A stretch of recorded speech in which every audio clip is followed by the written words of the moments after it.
Prosedur operasi standard SOP pelaksanaan persidangan Parlimen yang telah ditambah baik telah diedarkan ke atas meja ahli-ahli yang berhormat semua. Pasukan pemantauan Kementerian Kesihatan Malaysia juga akan berada di Parlimen untuk memastikan persidangan berjalan dengan selamat dan SOP dipatuhi. Oleh yang demikian, saya menasihatkan ahli-ahli yang berhormat supaya mematuhi SOP ini dan ahli-ahli yang berhormat digalakkan untuk sentiasa memakai pelitup muka berganda double face mask dan pelindung muka face shield sepanjang berada di dalam kompleks Parlimen Malaysia, terutamanya di dalam Dewan. Pengurusan Parlimen Malaysia juga telah membuat penambahbaikan bagi meningkatkan kualiti udara dalaman dan memasang sistem yang dapat membasmi virus COVID-19 di udara. Antara langkah yang telah diambil adalah seperti berikut. Satunya, menukar penapis udara kepada jenis High Efficiency Particulate Air (HEPA) dan memasang sistem Ultraviolet Germicidal Irradiation (UVGI) di kesemua Air Handler Unit (AHU), sistem penyaman udara berpusat Centralized Air Condition.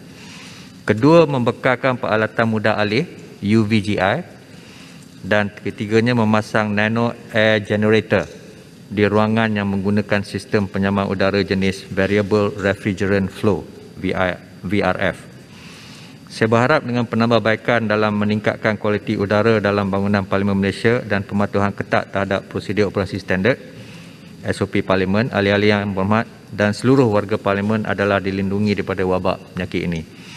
Semoga ahli-ahli yang berhormat dapat menghadiri Majlis Mesyuarat Dewan Rakyat dengan lebih yakin sebagai wakil rakyat Malaysia. Ahli-ahli yang berhormat, untuk maklumat ahli-ahli yang berhormat, semalam 13 September 2021, saya mempengerusikan mesyuarat jawatankuasa Dewan yang dihadiri oleh Yang Berhormat Arau, Yang Berhormat Kuala Krai, Yang Berhormat Lanang dan Yang Berhormat Lumut.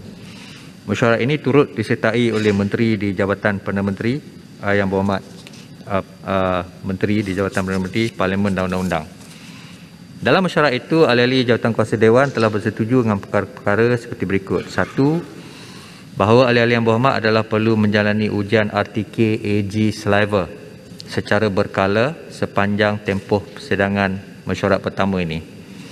Kedua, bahawa carta ahli mengenai tata cara pengurusan individu yang memasuki kompleks Parlimen Malaysia bagi ujian RTK AG Saliva adalah seperti yang telah diedarkan kepada ahli-ahli yang berhormat sebelum ini. Ini bagi memastikan segala urusan perjalanan ujian tersebut dapat berjalan dengan lancar. Ahli-ahli yang berhormat berstatus Home Surveillance Order HSO disebabkan oleh konteks rapat diberi pilihan untuk sesi undian kalau ada undian dengan memakai PPE. Perkara ini pernah dilakukan pada 14 dan 15 Disember yang lalu. Dan mengesyorkan agar sistem pengiliran dalam Dewan Rakyat dilakukan setiap 1 jam oleh ahli-ahli yang berhormat sebagai satu langkah berjaga-jaga dalam mengekang penularan COVID-19.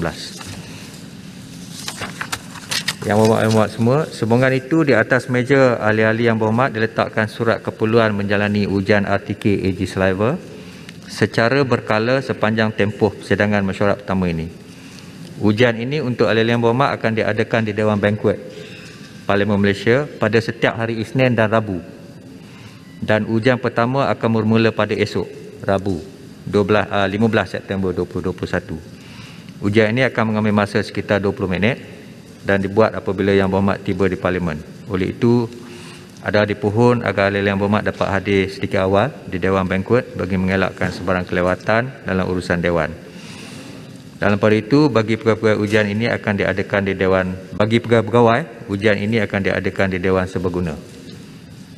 Di atas meja ahli yang berhormat juga diletakkan alat disinfeksi diri, personal disinfection tool, mini Dismac yang nyah kuman barang harian dengan efektif.